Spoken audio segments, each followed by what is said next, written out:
Hello, I'm Ros Simpson and I'm working for Prime, and I'm pleased to speak to you for Prime today. We're going to talk about professionalism. My background is that I'm a family doctor and a medical teacher, and I teach in undergraduate medicine mainly, but also teach medical faculty. And this is looking at professionalism from the point of view of the doctor-patient relationship.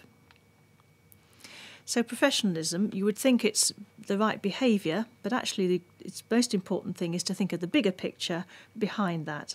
Here are some alternatives. In what way do you think your professional behaviour shows itself? Is it because you have a duty and you must do the right thing and be seen to be behaving correctly, or that you choose to do the right thing? Is it that you have good or evil underlying your decisions on how you behave? Is it that you're thinking for yourself and that what I do is what I will do as myself and it doesn't matter? Or are you thinking, well, I must say this because, like the politicians say, the policy is, this institution, this hospital says. Is your medicine a job or is it a vocation? Are you just doing it 9 to 5? Or actually, are you living medicine and really ensconced in the relationships that it brings? Are you working medically in your heart or in your head, just telling you what to do? These are the sorts of things that will therefore push what your professional behaviour is. So what is professionalism? What aspects have we got? Professionalism is relationships mainly. So it's keeping good relationships. It's behaving as you know you should because of your underlying decisions that we've just mentioned, and it's thinking, what values have I got that will show this? What is a professional person? What is a professional doctor? Here's an example of a professional cat. This is my cat, and my cat's doing her Bible study. Now that's not normal behaviour for a cat. You wouldn't expect a cat to be reading the book. And if I looked at her professional behaviour, if she's a cat, what would she need to do to be a really good cat? And she does some of these things. She stays out all night with her friends. She fights with her sister. She's lazy. She doesn't take responsibility for her actions. These are things that you would expect a cat to do. And these are the things that will dictate, what do I expect a doctor to do? There are certain expectations of what should happen and what shouldn't happen. So think about, well, from what stance does my behaviour come? And one way to think of this is to think about what I call a 6-word ethos. And it's, what do you stand for? And it describes some of the values that you would wish to show in your medicine. If we looked at Prime's ethos, 6-word ethos, we have 2 of them. And one is learning together for better healthcare. And you can gain from that one that our emphasis is that we want to learn, but also that we want to learn together. That we're not going to tell you we're wanting to learn together, but that the outcome wants to be that we are getting better healthcare for patients. So that tells you quite a lot about our underlying ethos that will then show us how to be and what we're trying to be. Health and wholeness for all people. That also is another of our ethos, and it tells you that we're in the health business, that we're wanting wholeness, that we're not just wanting to heal people with medical science, we want to bring the whole person, and that we're wanting to reach everybody. My ethos for Prime, being a little bit more random, is go there and something will happen. So from that, you can tell a lot about me, and you can say that my qualities are to always go and do something, to be looking for good that will come out of a situation, but actually I'm pretty pragmatic and I need something to happen. So here are some surgery ethoses. I got some of my GPs to do some ethoses for their surgery, and they came up with these 3. Every contact counts to make everyone matter. Accept everyone equally and help and heal, and whole care for creating whole people. So that's an idea of some of the doctors. So now think what your ethos would be.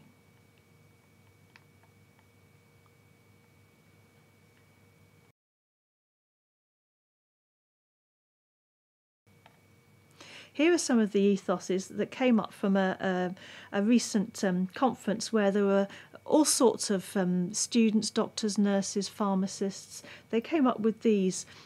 And look at some of these. Listen, yes, train, learn and love. That sounds like a random list of words, but it tells you an awful lot about that person and about how they're committed to be listening first. That's interesting. That should come first. The yes, that means that, we're going to do something. Looking down them, you've also got one which says listen, read, pray and be guided. And that they're looking for some inspiration from listening to people, but then also putting some background into it and then using God's help to guide them forward.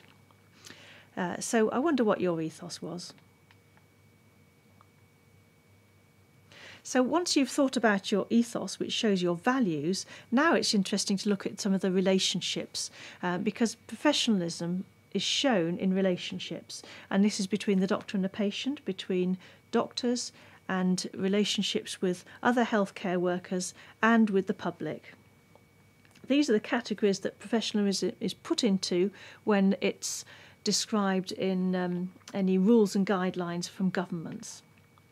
The sources that we use in England are from the General Medical Council, but there's also the Hippocratic Oath, which is a little older, and there's the Universal Declaration of Human Rights. So these are 3 documents that you could look at to show, well, where have people documented professional behaviour? What should I do? What is expected of me?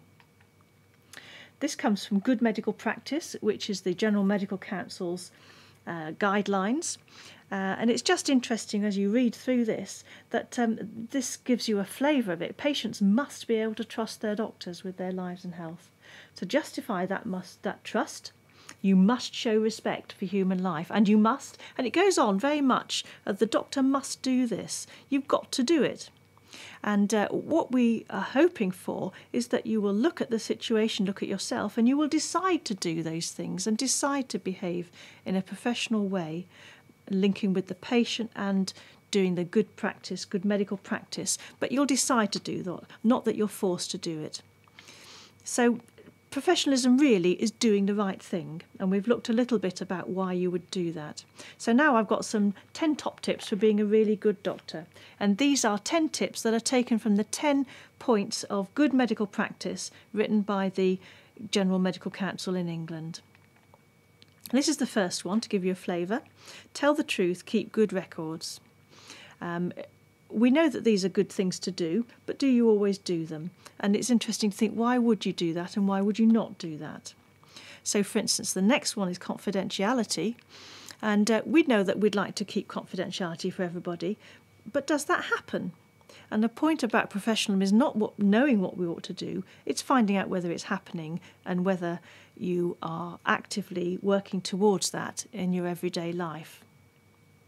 There are some worksheets that go with this presentation, which takes one of these points on each sheet, and there is a case for you to think about, or preferably to role play, because if you actually do it, you will get the feelings of the situation, not just work with your head, you'll work with your heart as well. And it's good to think about what's happening in the situation and why has confidentiality, for instance, been kept and why has it not in this situation.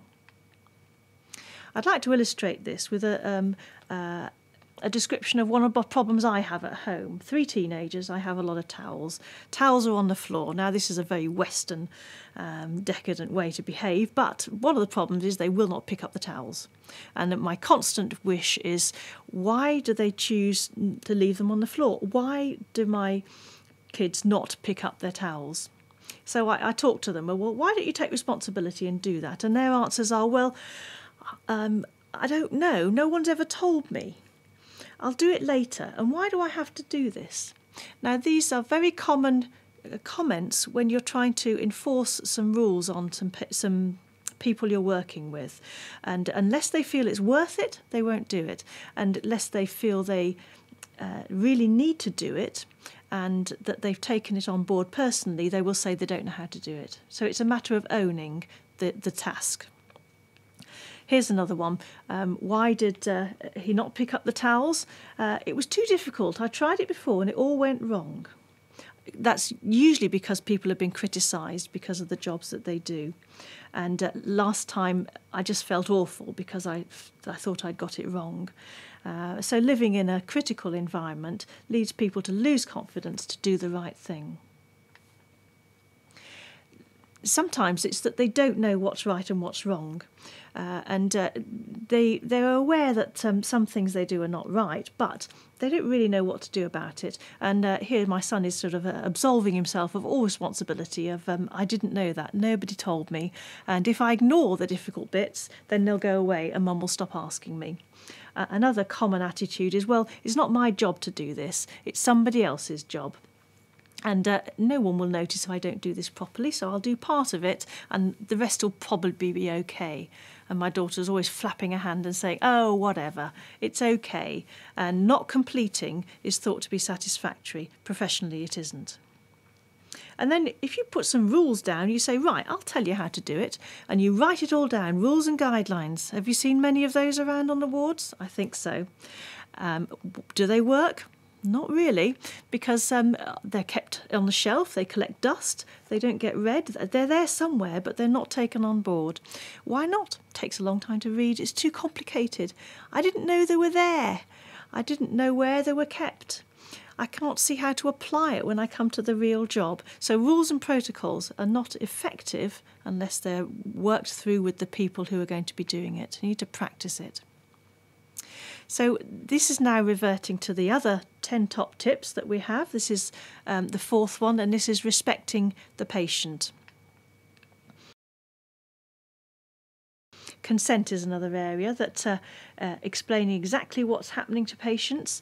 And consent is very much sidelined in medicine, I think, these days, because it should be consent for everything, from sort of, would you like to sit here, to I think we need to talk about this now. So that getting an attitude of consent rather than just, can you sign this consent form, is really important, because unless you get an attitude of consent, you're not taking the patient with you, and they will feel left out and just like a robot. Part of this is also equality, that you wouldn't want to do that unless you felt that there was an equality between different patients and between yourselves. And this is feeling that whatever patient comes in front of you, they are equally worth your time, your effort.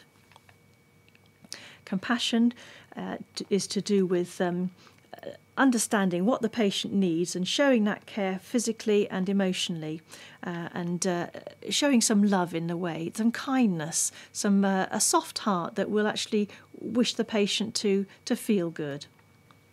Integrity. Sorry is meant to be the most difficult word to say, and sometimes people say, well, don't say sorry because you might end up in court if you say sorry. But let your heart deal with this, because early corrections and early honesty with patients has prevented far more court cases than standing hard and being proud. So being in good conversation, everybody's human, and to allow that come into your relationship with your patient and your colleagues will allow this saying sorry and understanding what the right thing was and correcting if it's wrong. So you now have the cases, and I want you to ask yourself, losing these cases, what has happened in this situation? What are the issues? How would you deal with it in this situation? But actually, better than dealing with situations is to prevent them in the first place. And then what do you need, what quality do you need to be consistent in this behaviour? And what basic values underpin this quality?